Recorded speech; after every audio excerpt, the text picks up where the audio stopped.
का रुख कर लेते हैं और जो सबसे बड़ी खबर इस वक्त मिल रही है वो गुजरात के सूरत से है। यहाँ पर हिंदू नेताओं की हत्या की साजिश का बहुत बड़ा खुलासा हुआ है। हत्या की साजिश रचने वाला मौलवी गिरफ्तार कर लिया गया है। गिरफ्तार मौलवी का नाम सोहेल अबू बकर है। पाकिस्तान से लेकर नेपाल तक मौलवी का कनेक्शन बताया जा रहा है। सूरत क्राइम ब्रांच ने मौलवी को गिरफ्तार कर लिया है। बड़ी खबर इस वक्त की, गिरफ्तार मौलवी से अब पूछताछ तो चल रही है। पाकिस्तान से लेकर नेपाल तक इस मौलवी का कनेक्शन बताया जा रहा है। सूरत क्राइम ब्रांच ने ये गिरफ्तारी की है। बताया जा रहा है कि गिरफ्तारी तो हो गई है, लेकिन जो इसकी साजिश थी वो हिंदू नेताओं की हत्या से जुड़ी हुई थी। हिंदू नेताओं की हत्या की साजिश रचे हुए ये मौलवी अपने इरादों को अंजाम देने की फिराक में था। ऐसे में पाकिस्तान से लेकर नेपाल तक इसका कनेक्शन था, इसके तार जुड़े हुए हैं। लेकिन यहाँ भारत में हिंदू नेताओं को अपने निशाने पर लिए हुए हिंदू नेताओं की हत्या की साजिश ये मौलवी रच रहा था। बड़ी खबर इस वक्त की, गिरफ्तारी हो गई है मौलवी की और अभी पूछताछ इस मौलाना से चल रही है। अमित राजपूत इस खबर को लेकर ज्यादा अपडेट के साथ जुड़ गए हैं। अमित, इस मौलवी की गिरफ्तारी हुई है, लेकिन क्लू कैसे मिला था कि मौलवी हिंदू नेताओं की हत्या की साजिश कर रहा है और अभी तक पूछताछ में क्या क्या बातें सामने आई हैं?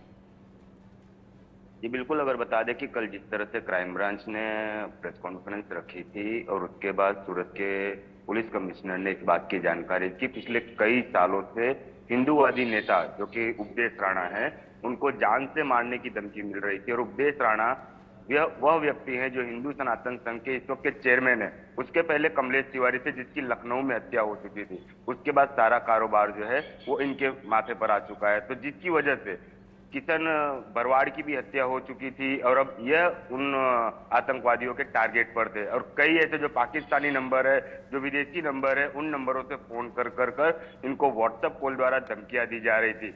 अब तक बात करें तो गुजरात में ही तकरीबन 12 मुकदमे इन्होंने दर्ज करवाए हैं इस तरह जान से मारने की धमकी के, आईएसआई के नाम पर और सभी चीजों के नाम पर। और पूरे देश में 30 जितनी मुकदमे हैं वो उपदेश राणा ने दर्ज करवाए। लेकिन अब तक किसी भी मुकदमे में किसी भी पुलिस अधिकारी को कोई भी अपराधी जो है वो मिला नहीं है। लेकिन सूरत क्राइम ब्रांच के जो अफसर है, जो कर्मचारी है, पुलिस कर्मचारी, उनको इस बार सफलता हाथ लगी और सूरत से ही कुछ ही दूर, जो कि सूरत जिला कहा जाता है, वहां के कामरेज के कठोर गांव से इस मौलवी को हिरासत में लिया गया है। तो कहीं ना कहीं जब सूरत पुलिस कमिश्नर द्वारा यह जब कदम उठाया गया है तो इसमें सबसे पहले अगर बात की जाए तो जिस तरह से व्हाट्सएप कॉल द्वारा लोगों से बात करता था, IMEI नंबर ट्रेस करना, कहां से वो बात कर रहा है। और जब यह लूडो जो गेम आती है, जो यह मौलवी है वो लूडो गेम के द्वारा अन्य विदेशी जो इनके साथी हैं उनसे बात करता था, क्योंकि जो लूडो में वो चैटिंग वगैरह भी करता था। और उपदेश राणा को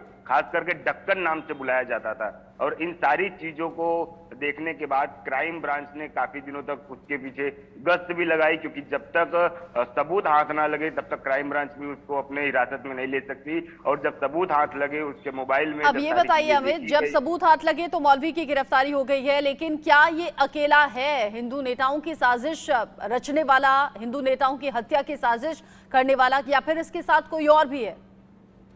जी बिल्कुल, जिस तरह से उसकी जो चैट सामने आई है व्हाट्सएप पर, उससे खास तौर पर लगता है कि विदेश से भी, पाकिस्तान हो, नेपाल हो, अन्य लोग के भी लोग इसके साथ जुड़े हुए हैं। क्योंकि इसमें कोई हथियार मंगाने की भी बात चल रही थी, 1 करोड़ रुपए ट्रांजेक्शन की बात चल रही थी। तो कहीं ना कहीं ये सारी चीजों को देखकर जो चैट सामने आई है उसमें यह सीधी तौर पर माना जा सकता है कि इसके साथ और भी अन्य लोग जुड़े हुए हैं। तो जो ये तो सिर्फ मोहरा पकड़ा गया है, अभी जो इनके मास्टरमाइंड है, जो इन्हें इन सारी कामों को करने की जो टास्क देते थे, वो अभी तक क्राइम ब्रांच से दूर है। तो कहीं ना कहीं जब यह पकड़ा गया है तो इससे ज्यादा पूछताछ भी की जाएगी और आने वाले समय में जो इनका मास्टरमाइंड है, जो और लोग इसके साथ जुड़े हुए, क्योंकि हथियार यहाँ पर उन्होंने पाकिस्तान से मंगवाया, ऐसा सूत्रों के हवाले से पता चल रहा है। पाकिस्तान से हथियार आने वाला भी था और ये वहां पे वो सौदा भी चल रहा था। तो कहीं ना कहीं इसके साथ और भी लोग जुड़े हुए। अमित, एक बात बताइए, चूंकि पाकिस्तान से लेकर नेपाल तक इसके तार जुड़े हुए हैं, आप कह रहे हैं अकेला नहीं, कोई और भी इसके साथ होगा। पूछताछ में धीरे धीरे बातें सामने आएंगी।